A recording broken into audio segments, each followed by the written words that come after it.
اور چراغ وغیرہ جلانا بھی بالکل منع ہے، قبروں پر چراغ کرنا بالکل منع ہے۔ ہمارے یہاں تو قبروں پر چراغ جلتے ہیں، بڑے فخر سے کہا جاتا ہے جی فلاں مزار پر تو ہمیشہ چراغ روشن رہتے ہیں، اور اس پر باقاعدہ انہوں نے وہ دھمالے اور گانے بنائے ہوئے ہیں کہ جی 4 چراغ تو ہمیشہ جلتے ہیں تو میں 5واں جلاؤں گی، انا للہ و انا الیہ راجعون، پھر اس کو کہتے ہیں صوفی کلام ہے۔ اللہ ہمارے حالوں پر رحم کرے، اللہ ہمارے حال پر رحم کرے۔ اللہ کے دین سے اتنا انحراف، اللہ کے رسول صلی اللہ علیہ وسلم کی بات کو اتنا حقیر جاننا، اتنا ہلکا سمجھنا، اور پھر اس کے بعد یہ دعویٰ کرنا ہم مومن ہیں، اور پھر یہ جو ہے یعنی معصومیت ظاہر کرنا کہ ہم مومن ہیں اور ہمارا حال کیا ہے۔ بھائی مومن ہیں تو مومنوں والی بات کریں، اور مومن کی بات کیا ہے؟ سمیعنا و اطعنا، تو سنیے اور پھر اطاعت کیجئے۔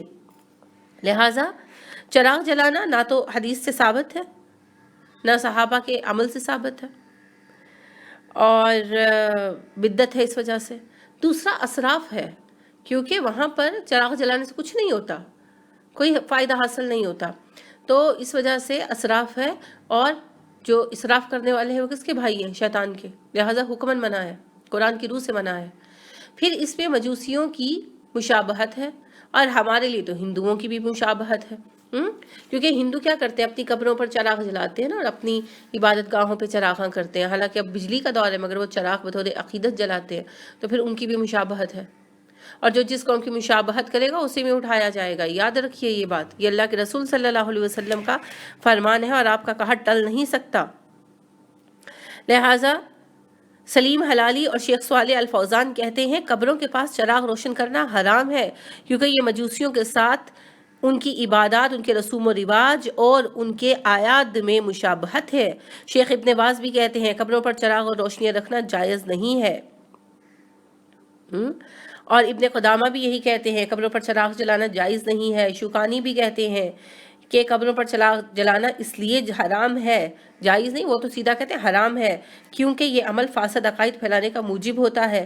ابن حجر کہتے ہیں کہ یہ عمل گناہ کبیرہ ہے اور حرام ہے، اور لوگوں کے لیے فتنے کا دروازہ کھولنے والا ہے، اور ہمارے لیے تو بدرجہ اولا حرام ہے، کیونکہ ہم بد صغیر کے لوگ ہیں نا، تو ہمارے جو ساتھی ہیں، پڑوسی ہیں ہندو، ان کی چونکہ خاص عبادت کا حصہ ہے چراغ جلانا، تو اس لیے ہمارے لیے بدرجہ اولا حرام ہو جاتا ہے۔ اسی طرح قبروں پر مساجد تعمیر کرنا، انہیں مزین کرنا، یہ سب کچھ منع ہے۔ کیوں منع ہے؟ تاکہ شرک کا دروازہ نہ کھل سکے۔ شرک کا آغاز اسی طرح سے ہوتا ہے۔ رسول اکرم صلی اللہ علیہ وسلم خود ارشاد فرماتے ہیں کہ اول جب لوگوں کے نیک لوگ وفات پا گئے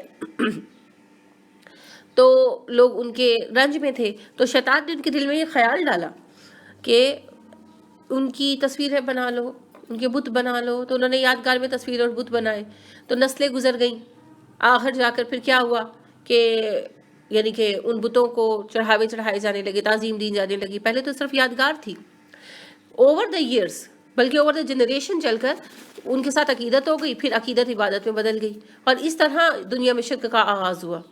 لہٰذا حضرت نوح علیہ السلام کہا جاتا ہے کہ وہ پہلے پیغمبر ہیں جن کا واسطہ شرک سے پڑا، اور جو حضرت نوح علیہ السلام کی قوم میں پوجے جانے والے بت تھے وہی آپ دیکھیں عرب میں بھی پوجے جا رہے ہیں۔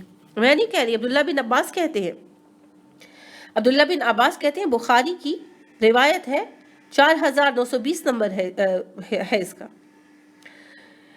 وہ کہتے ہیں کہ ابن عباس کہتے ہیں کہ جو بت حضرت نوح علیہ السلام کی قوم میں پوجے جاتے تھے وہی بعد میں عرب میں بھی پوجے جانے لگے۔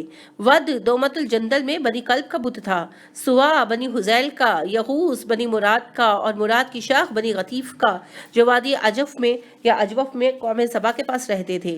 یعوق بنی حمدان کا بت تھا، نصر حمیر کا بت تھا جو ذوالقلع کی اولاد میں سے تھے۔ اور اس کے بعد وہ کہتے ہیں یہ پانچوں حضرت نوح علیہ السلام کی قوم کے نیک لوگوں کے نام تھے۔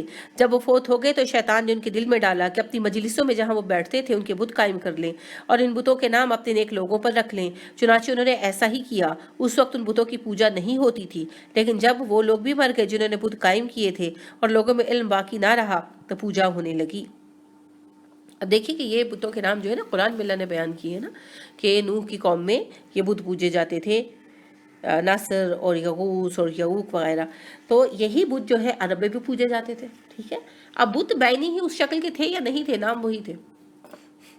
اور ان بتوں کے متعلق تو خود حدیث میں یہ بات آتی ہے، اور عبداللہ بن عباس رضی اللہ عنہ کا اثر بھی جو ہے یہ حدیث ہی کی بنا پر ہے کہ وہ بیان کرتے ہیں کہ جب یہ لوگ وفات پا گئے اور ان کی قوم نے ان کا رنج کیا تو شیطان نے ان کے دلوں میں خیال ڈالا کہ ان کی یادگاریں بنا لو، تو انہوں نے بت بنائے پہلے بطور یادگار، پھر کچھ نسلوں کے بعد ان کی تعظیم ہونے لگی، کچھ نسلوں کے بعد وہ عبادت میں بدل گئی۔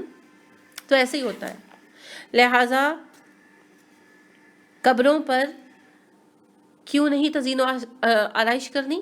ایک تو رسول اکرم صلی اللہ علیہ وسلم نے کہا کہ قیامت کے قریب تم علامات قیامت میں ہی دیکھو گے کہ آرائش مسجد میں مقابلہ ہوا کرے گا۔ تو مسجد کو کمفرٹیبل ہونا چاہیے مگر سادہ ہونا چاہیے، عبادت کے لیے ہے، شوق کے لیے نہیں ہے۔